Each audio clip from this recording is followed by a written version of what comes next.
हिंदुस्तान में इस वक्त का सबसे बड़ा और खतरनाक मसला है पॉल्यूशन का, जिसकी तरफ से हम सब आंखें बंद किए हुए हैं।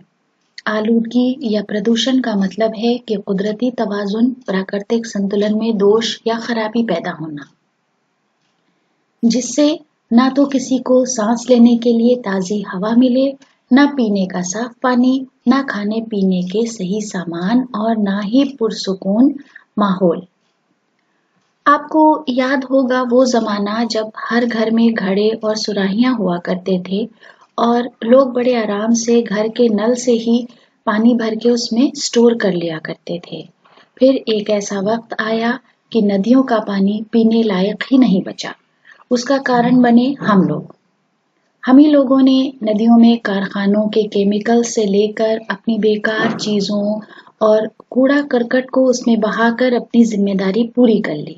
नतीजा इंसानों के साथ साथ जानवरों और परिंदों ने भी इसका खामियाजा भुगता और भुगत रहे हैं। उसके बाद हमारे सामने एक ही ऑप्शन बचा कि हम महंगे महंगे फिल्टर्स या आरओ खरीदें जो पानी को छान कर हम तक पहुंचाते हैं, तो हम उसी पर डिपेंड हो गए। आबादी बढ़ने की वजह से हमने प्राकृतिक संसाधनों, नेचुरल रिसोर्सेस का अंधाधुंध इस्तेमाल किया। अपनी ज़रूरतें पूरी करने और सर पर छत होने की लालसा में जंगलों में पेड़ों की खूब जमकर कटाई की।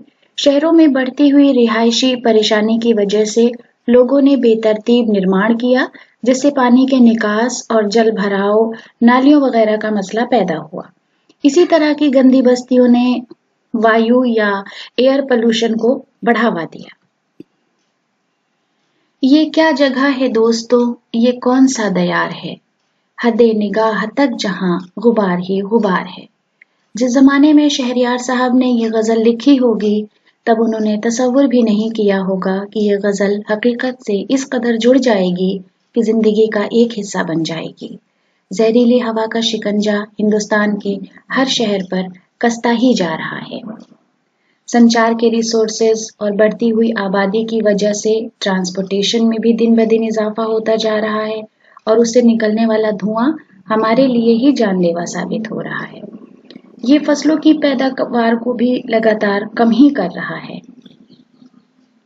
इंडस्ट्रीज और कारखानों से निकलने वाले धुएं और खेती में केमिकल्स के इस्तेमाल ने भी आबो हवा को जहरीला बनाया है। भोपाल गैस ट्रेजेडी इसकी सबसे अफसोसनाक और दुखद मिसाल है। आपसी भाईचारे को हमने जंगों में झोंक दिया है। हथियारों और वर्चस्व के और दबदबे की लड़ाई ने न्यूक्लियर टेस्ट और उसके निर्माण को जन्म दिया है। अभी तक शुद्ध जल बेचने वालों की बाजार में भीड़ थी, मगर भला हो बिजनेस और मैनेजमेंट की पढ़ाई का कि अब वो शुद्ध या फ्रेश एयर का भी कारोबार शुरू करवा चुके हैं। अभी तक तो मास्क और एयर प्योरीफायर्स का ही बाजार गर्म था, मगर अब बोतल बंद पानी की तरह ही बोतल बंद हवा भी अवेलेबल है। ये आपकी हैसियत और मर्जी पर डिपेंड करता है कि आप किस जगह की हवा लेना पसंद करेंगे और अपनी जेब ढीली करवाना चाहेंगे। बाजार में हिमालय, नैनीताल से लेकर ऑस्ट्रेलिया की शुद्ध हवा तक को बोतल में बंद करके बेचा जा रहा है।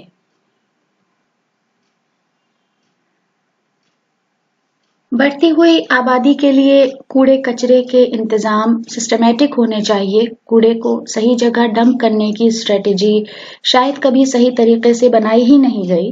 कचरा कहीं का भी हो, उसे सड़क पर डालना ही हिंदुस्तानी अपना फर्ज पूरा करने जैसा समझते हैं। हुआ वो हॉस्पिटल या कारखानों का कचरा या वेस्ट हो, ये कूड़ा करकट माहौल और आम लोगों पर जहरीला असर छोड़ रहे हैं और इसी की वजह से माहौलियाती आलूदगी में इजाफा हो रहा है। और हमने एक बहुत शानदार हल भी निकाल लिया है, और वो है कि कूड़ा जलाकर हम ये समझते हैं कि हमने बाजी मार ली, मगर होता दरअसल कुछ और है। उस कूड़े की राख के ज़रात ऊपर हवा में जाकर तैरते रहते हैं और फिर धीरे धीरे नीचे आकर हमारी सांस के जरिए जिस्म में दाखिल होते रहते हैं। सीनियर पल्मोनोलॉजिस्ट डॉक्टर नवनीत सूद का कहना है कि वो दिन दूर नहीं जब हर अस्पताल में प्रदूषण से होने वाली बीमारियों का अलग विभाग होगा। इन बीमारियों के मरीज इतनी बड़ी संख्या में आ रहे हैं कि पाल्मोनरी जैसे कुछ विभागों के डॉक्टरों पर काम का दबाव कई गुना बढ़ गया है।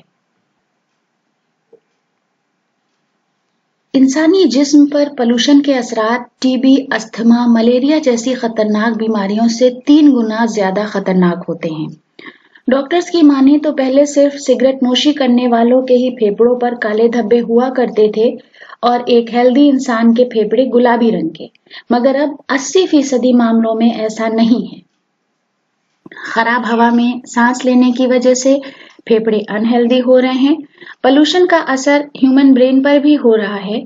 साइंटिस्ट के मुताबिक हमारे दिमाग में मौजूद व्हाइट मैटर नाम के हिस्से पर इसका बहुत बुरा असर पड़ रहा है, जो हमारी लिसानी या भाषाई कैपेसिटी को कंट्रोल करती है। तो ऐसा देखा गया है कि जो लोग ज्यादा पोल्यूटेड इलाकों में रहते हैं, उनकी बोलने और लिखने की कैपेसिटी या क्षमता पर इसका बहुत निगेटिव असर होता है।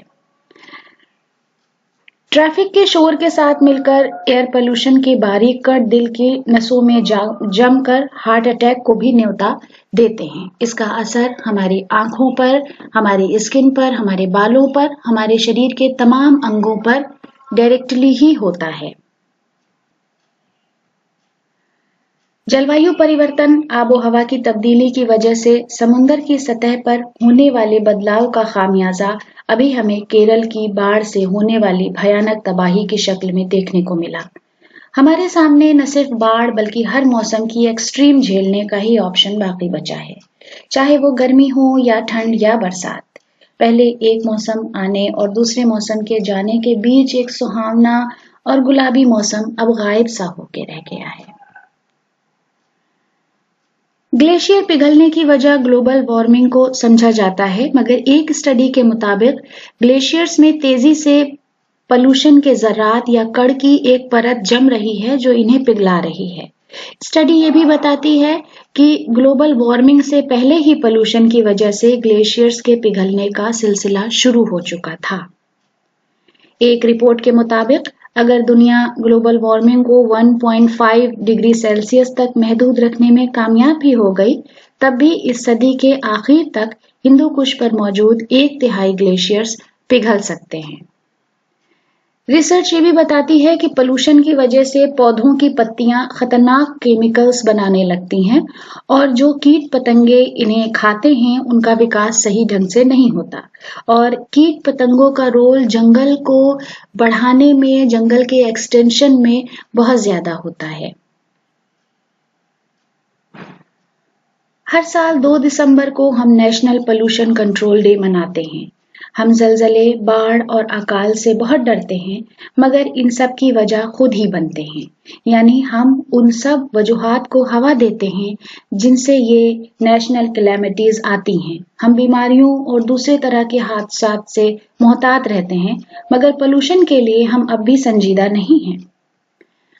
हिंदुस्तान एक धर्म प्रधान देश है। यहाँ पर बहुत से काम सिर्फ धर्म के नाम पर ही हो जाते हैं। इसी आस्था के नाम पर हम पेड़ों की कटाई भी रोक सकते हैं। तमाम मजहबों ने किसी न किसी रूप में पेड़ों को अहमियत दी है। जहाँ एक तरफ हिंदू धर्म इनकी इबादत का हुक्म देता है, तो दूसरी तरफ इस्लाम पेड़ काटना एक गुनाह करार देता है। इसी आस्था का इस्तेमाल करके बिहार के एक NGO ने, जिसका नाम ग्राम विकास परिषद है, उसने पेड़ को बचाने की एक मुहिम में उन लोगों को जोड़ा है जो मधुबनी पेंटिंग बनाना जानते हैं। हम सब जानते हैं कि मधुबनी पेंटिंग ज्यादातर धार्मिक पिक्चर्स ही उकेरते हैं, तो मधुबनी पेंटिंग बनाने के लिए उन्होंने पेड़ों को चुना है। लोग आते हैं और पेंटिंग को पेड़ों पर बनाते हैं। ऐसा करने से पेड़ न सिर्फ कटाई से बचते हैं बल्कि दिखने में भी खूबसूरत लगते हैं। सोचिए कि हम अपने बच्चों के फ्यूचर के बारे में कितने फिक्रमंद रहते हैं, और ये भी उनकी एक विरासत है, ये उनकी अमानत है और ये हमारा फर्ज है कि हम पूरी ईमानदारी से इस धरोहर को उनको सौंपें। सरकारें अपना काम कर रही हैं, करोड़ों रुपया खर्च कर रही हैं, लेकिन ये हमारी जिम्मेदारी है कि हम अपने मुल्क और अपने समाज के लिए कितने जिम्मेदार हैं। उम्मीद है कि ये वीडियो कुछ फ़ायदेमंद होगा, हमें अपनी ज़िम्मेदारी का एहसास कराएगा। Thank you for watching this. Please subscribe us Hindi Urdu Learning Station. Thank you.